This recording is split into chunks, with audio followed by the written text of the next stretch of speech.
gather all the suffering of the Muslim world today, it does not compare with a fraction of what the Muslim Ummah went under the Mongols.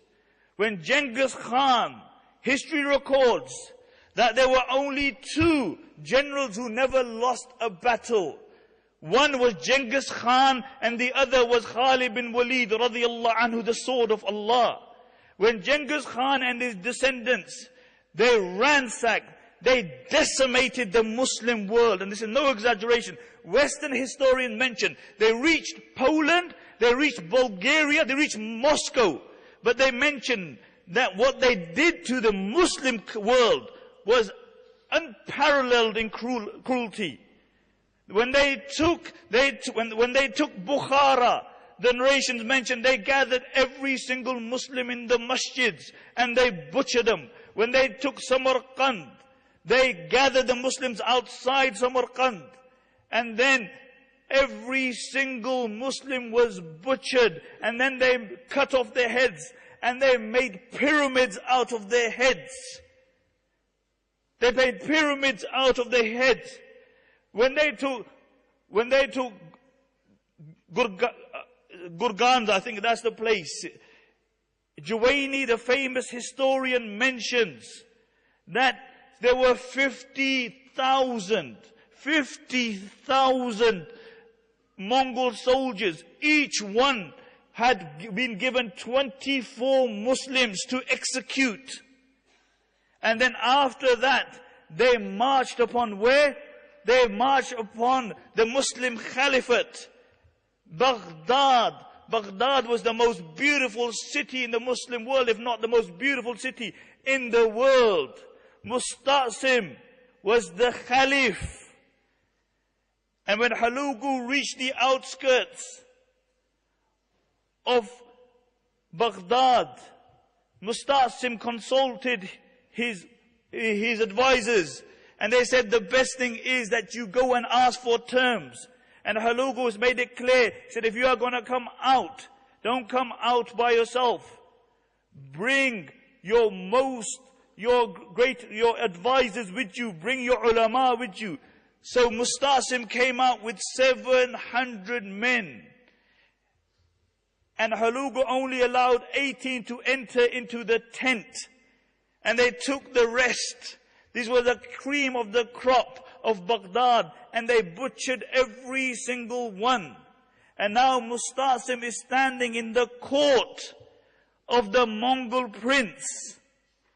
And the same Musta'sim, people would come to his court. He would rebuke, he would chastise. He's shaking in front of Hulagu. And then Hulagu mentions that I'm going to keep you alive for a while.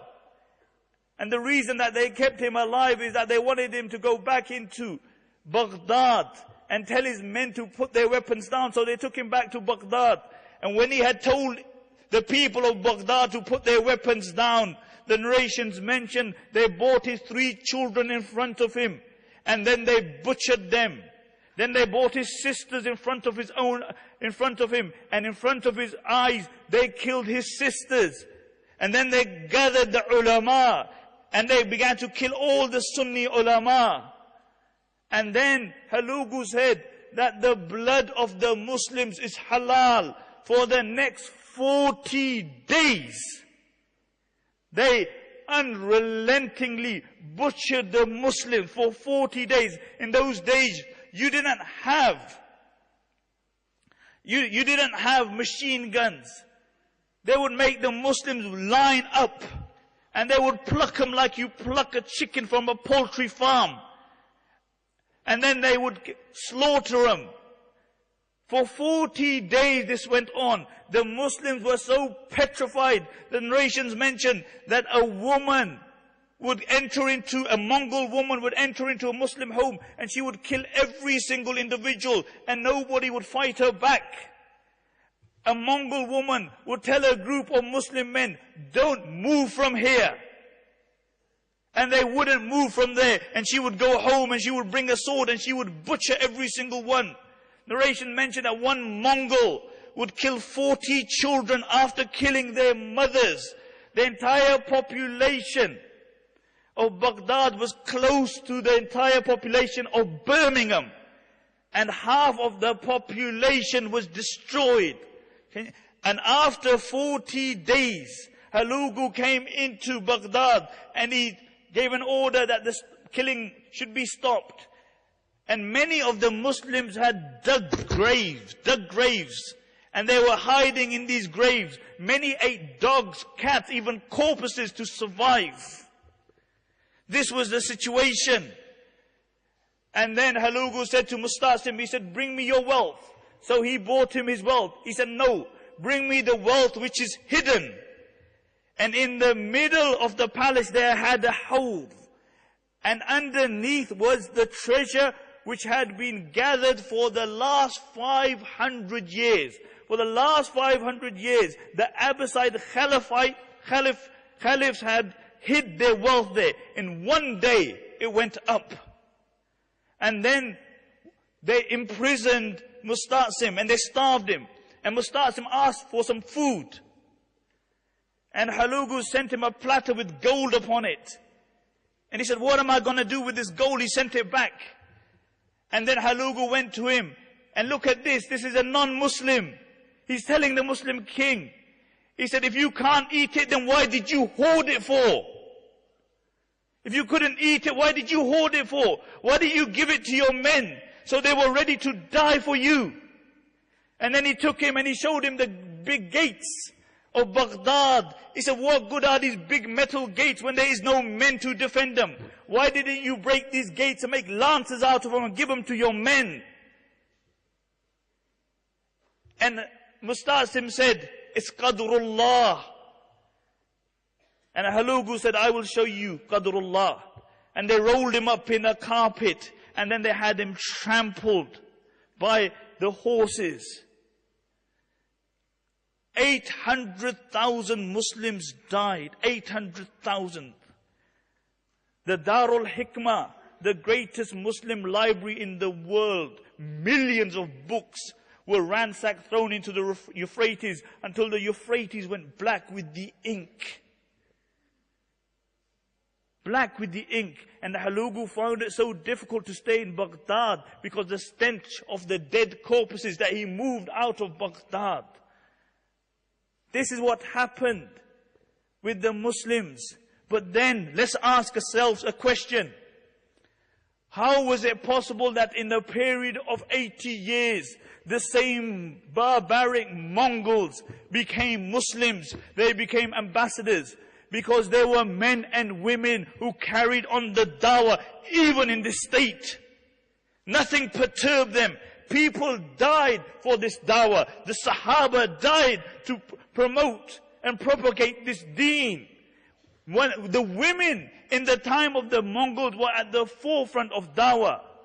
Princess Risala, she was taken a prisoner by Genghis Khan's son Jusi. And after he died, she gave dawah to his son, Baraka. And he embraced Islam. And the same Baraka then fought Halugu. Urghana was the wife of Qurra, the great grandson of Genghis Khan, the grandson of Chughtai. Chughtai had a great dislike for the Muslims. And Qurra could not bear to hear the name of Muslims. And then Urghana embraced Islam. And she gave dawah to her son Mubarak Shah, and he embraced Islam. There were men who sacrificed their lives. Tughluq, Taimur Khan, he was a prince and one day he was going out. He went out hunting. And a group of Muslims went in his path where he was hunting. And he said, how these people coming into my path? And amongst those men was a man from Bukhara called Jalaluddin. And he said, bring these people to me. And they brought him to them. They bound their hands and they bound their feet. And then Tughluq said to Sheikh Jalaluddin, he said, how dare you come in my path? And Sheikh Jalaluddin said, we're only travelers, we didn't know. And then Tughluq said to Sheikh Jalaluddin, this is how they regarded the Muslims. He pointed to his dog. He said, tell me, are you better or is my dog better? He wanted to humiliate the Muslim. But the humbleness of the Muslim changed the landscape of history. He said, are you better or is my dog better? And Sheikh Jalaluddin looked at the dog and he said, if Allah forgives me, then I am better than your dog. But if Allah doesn't forgive me, then your dog is better than me. And his word permeated the heart of Tughluq. And he said, untie him. He sat with him. He gave him dawah with zeal, with sincerity, until Tughluq said, you know, I agree with everything you say, but I can't embrace this religion now because I am gonna take the throne soon. When I take the throne, come back to me. And Sheikh Jalaluddin passed away, but before he passed his way, he said, when Tughluq becomes the king, make sure that you go and give him dawah. His son's name was Rashiduddin. And when he became the king, Rashiduddin went to Tughluq, but he couldn't get an audience with him. So what he did one day, he stood by his window and he began to give the adhan. And Tughluq was enraged. How could anybody wake him up in the middle of the night? And he said, bring this man to me. And when they brought him to him, and he reminded him about his promise to his dad. And Tughluq said, I swear by Allah, since that day I have taken the throne, I have been waiting for Sheikh Jalaluddin. But nobody came to me. And then Tughluq embraced Islam. And on that day, from the windows of the palace, you heard the adhan being given. And his entire kingdom embraced Islam. Why? Because these people had a concern. They had a concern. And this is why the Prophet ﷺ said in the narration related by Ibn Majah that Allah subhanahu wa ta'ala inculcates in this ummah secret soldiers. Secret soldiers. And they propagate this deen until the day of judgment. And this is what we need. We need people who have a concern.